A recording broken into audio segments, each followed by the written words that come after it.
a proud union ironworker. I've been a member of Local 44 right here in Cincinnati, Ohio for 30 years. 13 of those years I've dedicated my service to CHC fabrication. When I first became a union ironworker, I didn't know anything about ironworking. I didn't even know how to properly read a tape measure. But I heard they had good benefits. Their wages was allowing me to take care of my family. So I decided to take the chance to become an iron worker. As a single mother, it was very important for the benefits. The benefits was really nice benefits.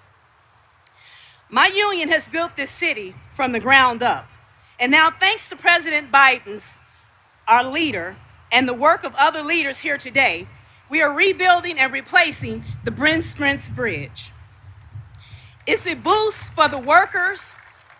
Thank you. It's a boost for the workers, and it's a boost for the region. That means quicker and faster commutes.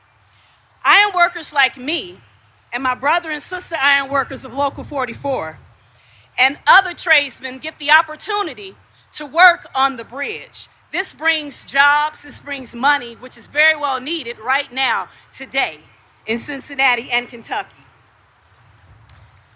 It is now my honor and my privilege to introduce to you the President of the United States, our President, Joe Biden.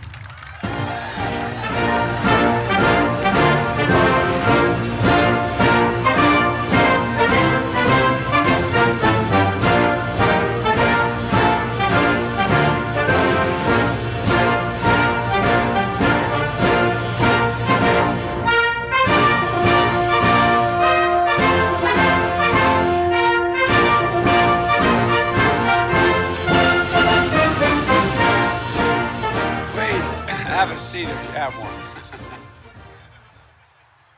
Folks from inside the tent, I don't know you're all back there. I tell you, you got to be standing too, huh? All right, well look, Happy New Year, everyone. And Sarah, thanks for that introduction. I'm delighted to see the Mayor Covington, and Mayor of Covington, I should say. He is Covington, I think. Joe Mayor. And the mayor of Cincinnati, and I make sure I got to do this right. Aftab Ferval, did I correct it? Because I want to get it right. He's a hell of a lot bigger than I am. Look, newly elected Representative Greg Landsman, he couldn't be here today. He's dealing with trying to figure out who's going to be the next Speaker of the House of Representatives. And I wish him a lot of luck. He may be the first freshman ever elected Speaker of the House of Representatives. But it's great to be here with two individuals who are among those who worked the hardest and the longest to get this done. Sherrod Brown and Rob Portman, both men of significant integrity and people who do what they say. They've been fighting this for years to get the funding to repair the bridge. Sherrod 16 and Rob about 28. They never gave up. They got it done. And a big thanks also to Governor Andy Beshear and Mike DeWine, who worked hand in hand to help get this done. Folks, I'm especially happy to be here with my friend and colleague of many years, and I might add, longest serving leader in the United States Senate, Senator Mitch McConnell. Mitch, it's great to be with you. I asked permission if I could say something nice about him. I didn't want to. I said I campaigned for him or against him, whichever helped him most. But Mitch, it wasn't easy, and to get this done, and it wouldn't have gotten done no matter all the work so many others have done, and by writing the legislation and dropping it in, it wouldn't have happened without your hand. It just wouldn't have gotten done, and I want to thank you for that. And, we have to find common ground to get major legislation done in any circumstance ever, but particularly the circumstances we've been in the last 4 or 5 years have been less than cooperative. And Leader McConnell and I don't agree on everything. In fact, we disagree on a lot of things, but here's what matters.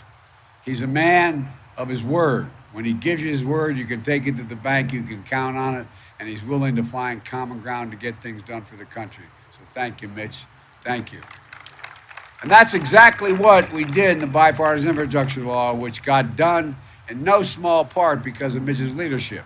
Folks, look, I wanted to start off the new year at this historic project here in Ohio and Kentucky with a bipartisan group of officials because I believe it sends an important message to the entire country.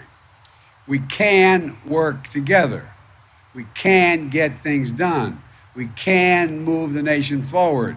We just drop a little bit of our egos and focus on what is needed in the country. For decades, people have talked about the Brent Spence Bridge, but folks, talking is over. The bipartisan infrastructure law, we're finally going to get it done.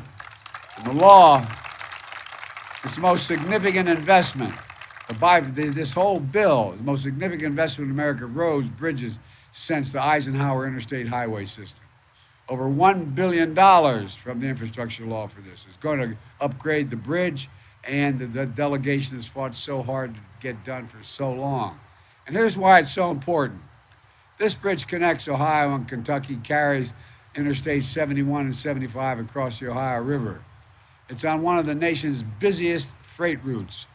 Truck traffic on I-75 alone carries $2 billion of freight. $2 billion of freight per day between Florida and Canada. $2 billion. The bridge was built in '63, as you all know, designed to carry 80,000 vehicles a day. Today, 160,000 vehicles cross this bridge. 30,000 of them, as you can see, about 10 have already passed, are trucks. Think about it.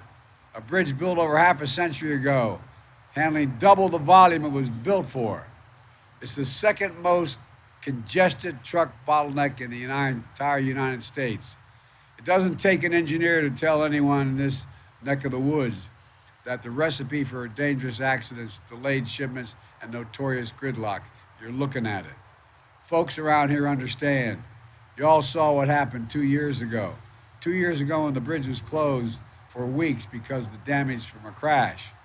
Lost revenues to local businesses, congestion on alternative routes, nightmare commutes. One company called it what everyone else felt, total chaos. Folks, this is the United States of America, for God's sake. We know, and now we're proving we're much better than we've been of recent past. The funding from this infrastructure law is going to upgrade the current bridge and to build a second new bridge right next to it for interstate traffic. Look, that'll keep local traffic from competing with those massive trucks and freight. Look, it means folks around here will actually be able to use the bridge again to work, for school, for emergencies, without bumper-to-bumper traffic. And it'll be safer and easier commutes. First responders will get to folks who need help without delay, and our nation's commerce can flow more efficiently through this area because tractor trailers and other large vehicles will be able to move products to their destination without so much congestion.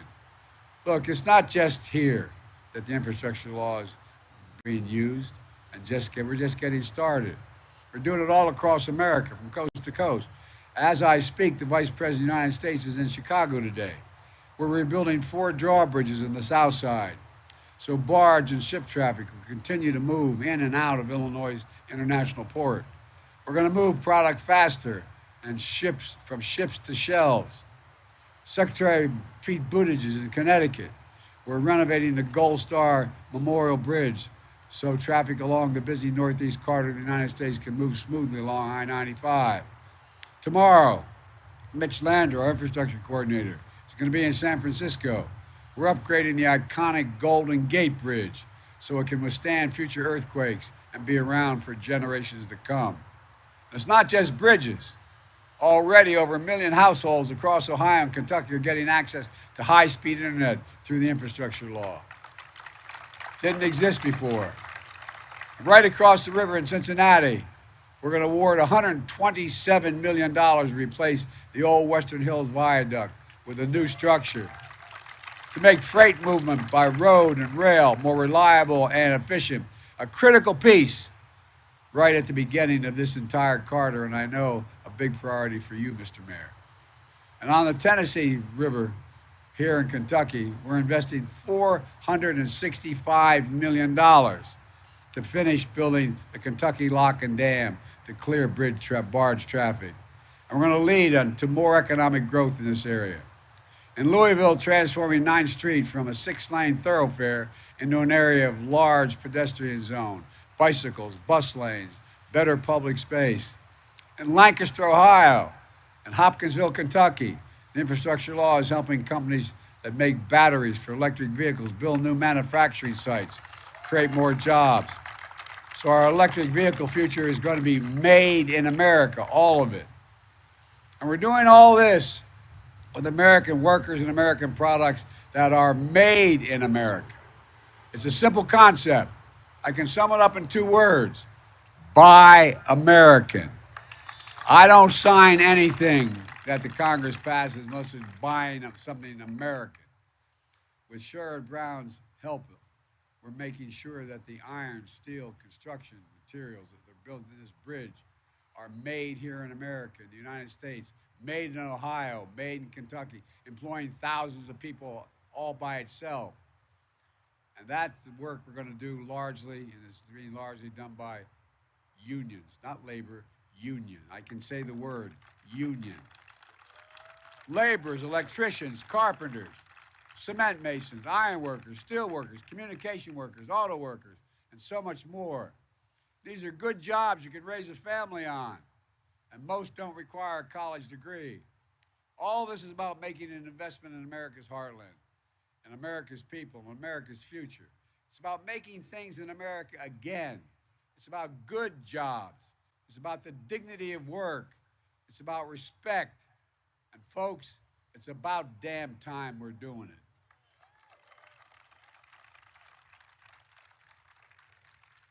For too long, we've talked about asserting American leadership, about building the best economy in the world.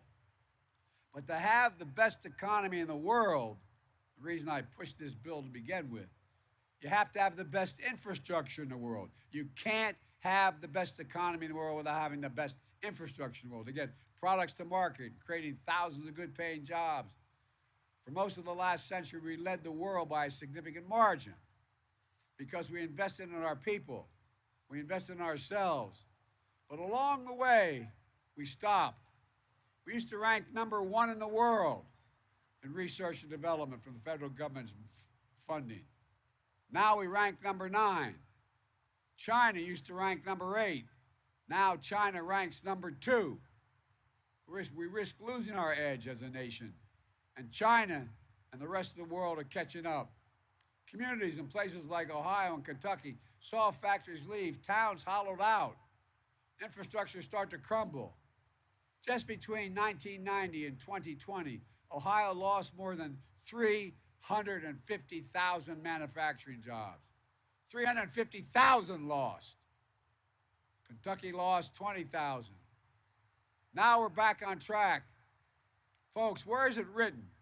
Where is it written that the United States cannot and will not lead the world in manufacturing once again? We're going to do it. Just since I got elected, we've created 750,000 new manufacturing jobs. Today, just a few hours from here, Intel is investing $20 billion, $20 billion near Columbus to expand what I refer to as the field of dreams, expanding semiconductor manufacturing. That's 7,000 construction jobs, 3,000 full-time jobs, paying an average of $135,000 a year, those full-time jobs, and you do not need a college degree. Micron is investing $100 billion in semiconductors factory in Syracuse. TSMC is investing $40 billion in Phoenix to do the same. $20 billion in Poughkeepsie, New York for IBM. Altogether, there's a commitment to close to $300 billion in major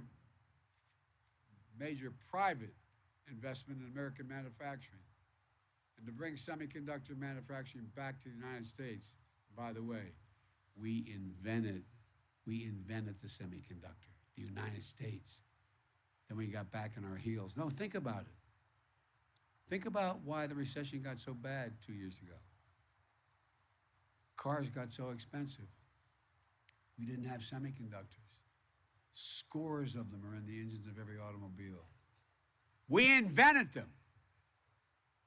And then we went to sleep. We exported jobs. Now we're exporting product and creating jobs. And it's happening in no small part because of another bipartisan effort, the CHIPS and Science Act, which Mitch and all these folks here with me today, they all supported it. It's about revitalizing American manufacturing. It's about America, once again, being the leading edge of technological innovation. It's about America's national security. Folks, it's about one more thing. It's about pride. Simple pride. Pride that I know all of us here today can feel. Pride in our country. Pride in what we can do and what we can do when we do it together. Folks, let me close with this. After years of politics being so divisive, there are bright spots across the country. The Brent Spence Bridge is one of them. A bridge that continues and connects different centuries, different states, different political parties. A bridge to the vision of America I know we all believe in, where we can work together to get things done. And thanks to those here today who are in the Congress, who are willing to cross the aisle to get something done. They know passing these two bipartisan laws just by themselves are more important than partisan politics. It's going to make a gigantic difference. Together we're proving our best days are ahead of us. And I mean this from the bottom of my heart. I've been doing this a long time, folks. Our best days are ahead of us. They're not behind us. I've long said, and I mean this, I have never, ever, ever been more optimistic about America's prospects than I am today. Never, never. I've traveled over 140 countries around the world. I'll paraphrase the phrase in my own neighborhood. The rest of the countries, the world's not a patch on our genes. If we do what we want to do, we need to do. It's never been a good bet to bet against America. It's never been more true than today. I can honestly say here today, I've never been more optimistic about America's future. We just have to remember who in the hell we are. We are the United States of America, and there's nothing beyond our capacity when we do it together. And I mean it. Think about it. Name me another country in the world that sets its sights and didn't complete it. So, folks, thank you all for your local officials. Thank you all for the Congress and senators that are here. May God bless you all. May God protect our troops. Keep the faith. Every time I'd walk out of my grandfather finishing a house up in Scranton, he'd yell, "Joey, keep the faith." And my grandmother yelled, "No, Joey, spread it. Let's go spread the faith." Thank you.